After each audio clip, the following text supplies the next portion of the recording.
ఈమెకు కళ్ళు కనిపించవు. ఒక అంధురాలు. ఈమె తన కూతుర్ని స్కూల్ నుండి తీసుకొని రావడానికని వెళ్తుంది. కానీ ఆమె కూతురు ఆమెను చూడగానే పక్కన బ్యాగుకున్న గంటల సౌండ్ వినిపించుకోకుండా చేస్తుంది. తల్లికి తన ఉనికి తెలియకుండా ఉండాలని అలా చేసింది. తల్లి తన కూతురు ఉనికిని గ్రహించింది. కూతురు తనను పలకరివ్వకపోవడంతో ఆమె చాలా బాధతో అక్కడి నుంచి వెనుతిరిగింది. ఇంటికి చేరిన కూతుర్ని తల్లి వెంటనే ప్రశ్నించింది.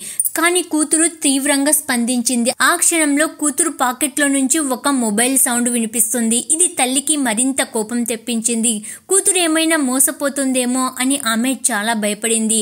ఆ ఫోన్ను ఆమె తీసుకొని నేలపై విసిరి కొట్టింది. కోపంతో ఉన్న కూతురు తల్లి గదిలోకి దూసుకొని వెళ్లి తల్లికి ఇష్టమైన టేప్లను పగలగొట్టి ఇంటి నుండి బయటికి వెళ్లిపోయింది. అలా చేయడంతో తల్లి చాలా బాధపడింది. కానీ ఇంకా కూతురు తిరిగి రాకపోవడంతో ఆమె చాలా భయాందోళనకు గురైంది.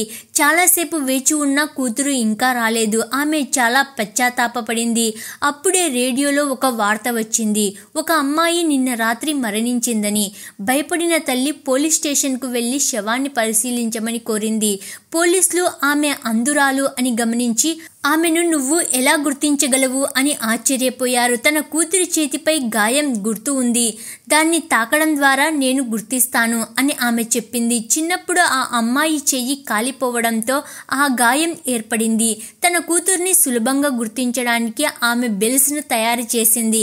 అవి మోగినప్పుడు కూతురు సమీపంలో ఉంది అన్న విషయం ఆమెకు తెలుస్తుంది. పోలీసులు తల్లిదండ్రుల్ని మార్చురీకి తీసుకొని వెళ్లారు. తల్లి చేతులు వణుకుతూ ఉన్నాయి. అలాగనే ఆమె ముందుకు వెళ్ళింది.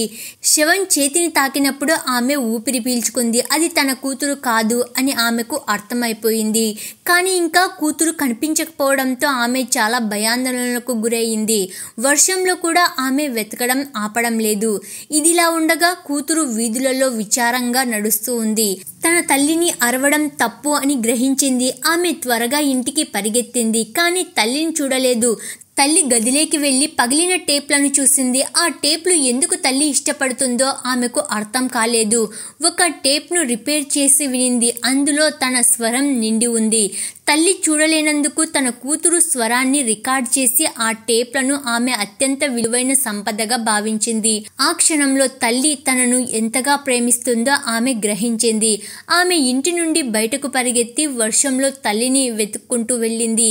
తల్లి ఆమెను చూడగానే గట్టిగా కౌగిలించుకుంది. మళ్ళీ కోల్పోతాను అని ఆమె భయపడింది. కూతురు తల్లికి క్షమాపణ చెప్పింది. ఈ వివాదం ద్వారా వారి బంధం మరింత బలపడింది. మీకు కూడా ప్రేమించే తల్లిదండ్రులు ఉంటే దయచేసి కామెంట్ చేసి